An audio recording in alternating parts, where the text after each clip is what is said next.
kita bahas itu gimana caranya menemukan ide konten. Nah,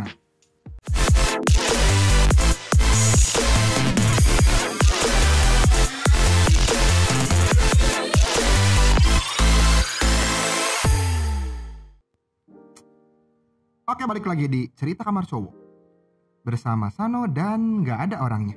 Masih skripsi. Biarin aja, yang skripsi suruh beresin dulu. Berarti udah berapa lama dia skripsi ya? 1, 2, 3. Berapa episode ya? 4 ya? Rajin skripsinya, rajin. Oke, sekarang kita coba bahas, melanjutkan part sebelumnya. Kita bahas itu gimana caranya menemukan ide konten. Nah, pasti banyak lah. Termasuk saya juga awal-awal itu bingung. Nyari ide konten tuh dari mana? Terus kita harus browsing kemana? Karena kan yang namanya orang ya banyak kegiatan, terus kadang-kadang lagi ada momen-momen jenuh. Nah, nyari ide berarti menjadi PR tertentu. Tapi ternyata ya nggak susah-susah juga. Yang pertama gini, kita bisa mencari ide itu dengan menanyakan sesuatu kepada kita sendiri. Jadi apa sih yang pengen kita tahu sebetulnya? Tapi yang sesuai niche kita ya, jangan nanya kemana-mana. Beda lagi itu. Jadi yang sesuai niche kita coba tanyain sebetulnya saya itu pengen tahu apa sih. Itu tuh bisa jadi ide konten pada saat kita menemukan pertanyaan. Oh, ternyata yang saya belum tahu itu adalah ini. Itu bisa jadi konten. Pertanyaan kita sendiri itu bisa jadi konten. Kalau misalnya kita bingung mau nanya apa, nggak tahu, coba cari di forum online.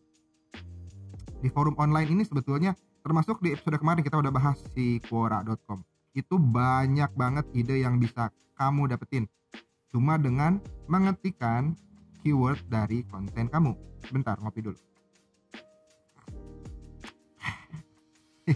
Sambil ngopi dong. Ini malam soalnya syutingnya nih. Oke, cari forum online. Di situ ya bisa dari forum online, mungkin dari Facebook ya banyak biasanya. Nah, kalau nggak ada forum online ya mungkin grup. Kalian aja langsung grup Facebook misalnya, atau grup WhatsApp kalian sendiri. Grup WhatsApp kamu tuh bisa jadi ide konten. Caranya gimana? Coba kasih satu pertanyaan di grup kamu. Mau grup keluarga, mau grup tongkrongan biasanya kan, atau grup apapun lah, mau grup SD, grup SMP, SMA, kuliah, kerjaan.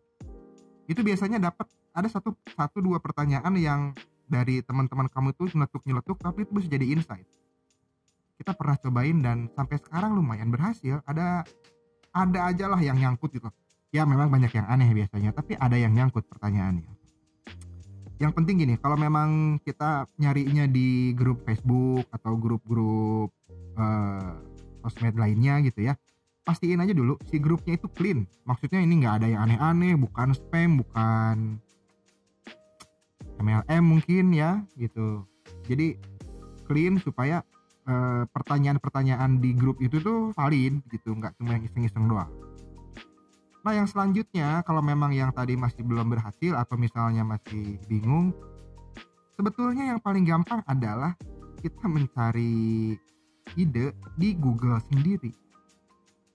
Itu browser Google itu kan pasti begitu kita ketik misalnya yang berhubungan sama niche, misalnya cara modifikasi mobil BMW.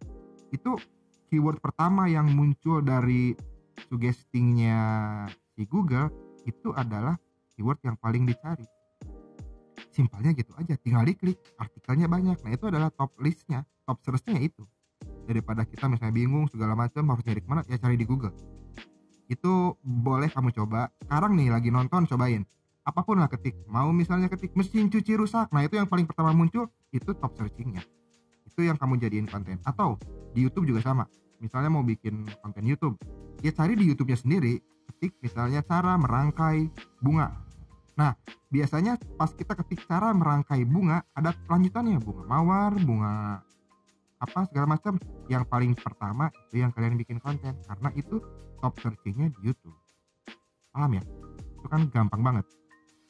Terus kalau mau lebih advance ya ini, kita harus riset.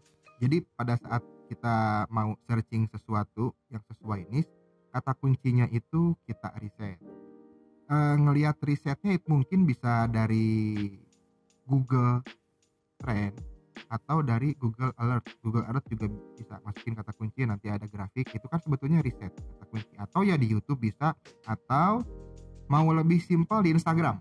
Kalau memang kalian bikin kontennya buat Instagram, itu ya masuk ke search, terus klik tags, udah gitu masukin apapun yang mau kalian cari. Misalnya mikrofon. Nah, nanti ada hashtag itu kan hashtag mikrofon, ada berapa post, ada berapa post gitu kan, ada berapa banyak. Itu berarti kan kalian bisa lihat kata kunci itu seberapa banyak orang menggunakan. Jadi bisa kalian pakai juga. Nah, cuma hashtag khususnya Instagram nih ya, ngomongin Instagram, khususnya Instagram, hashtag itu kan banyak nih, ada yang berapa juta penggunanya, ada yang sampai cuma berapa ribu. Itu nanti kita bahas. Jadi kamu itu bagusnya menggunakan hashtag dengan jumlah yang berapa. Ada yang volumenya kecil atau volumenya besar, itu tergantung followers. Nanti kita bahas, videonya nanti kita bikin. Oke?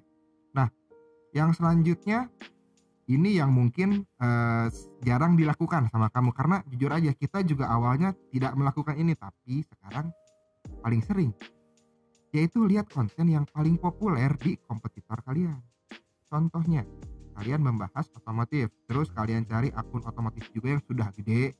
Nah, kalian lihat postingannya, cari yang paling rame deh. Cari yang paling rame, udah gitu, lihat komen-komennya. Nah, biasanya si followernya mereka atau ya netizennya mereka itu ada beberapa pertanyaan yang nggak kejawab. Dan lihat juga kalau si pertanyaan itu biasanya banyak likes-nya, berarti kan banyak approval dari yang lain. Nah, itu pertanyaan kalian jadiin konten, kalian jawab dengan konten kalian. Nah, gimana? Belum pernah coba kan? Cobain deh. Itu powerful. Jadi kan pertanyaan itu kan sebetulnya ya mewakili si follower kan, bahwa nih gue mau nanya ini bang, mau nanya bla bla bla, tapi mungkin nggak kejawab atau kelewat.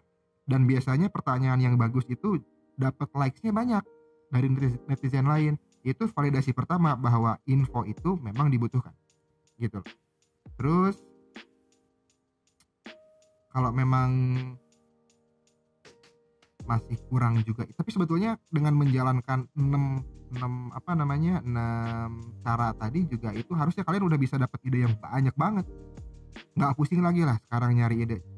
Tapi kalau kita sendiri, memang yang terakhir yang paling udah paling simpel, ngelihat komen dari kompetitor, kita cari pertanyaan terbaik, kita bikinin konten, begitu doang, ya nggak? Oke. Kalau memang ada yang mau ditanyain atau misalnya kita kurang lengkap dan segala macam, langsung aja kalian komen. Tapi jangan lupa subscribe dulu, karena kita itu nggak menjual kelas-kelas bermateri dan seperti itulah ya. Kita cuma butuh kalian subscribe dan kita kasih materi yang mudah-mudahan kesananya makin detail. Itu aja, kita mah gratisan aja lah ya. Ya kan sekarang kalian baru pertama kali mau bikin konten, masa suruh bayar? Itu kapan ini jadi ya. Kalau uangnya ada ya alhamdulillah, kalau uangnya nggak ada kan jadi hambatan lagi, makanya kita kasih gratis. Oke, sekali lagi ya, jangan lupa subscribe. Kita ketemu di part 9. Close.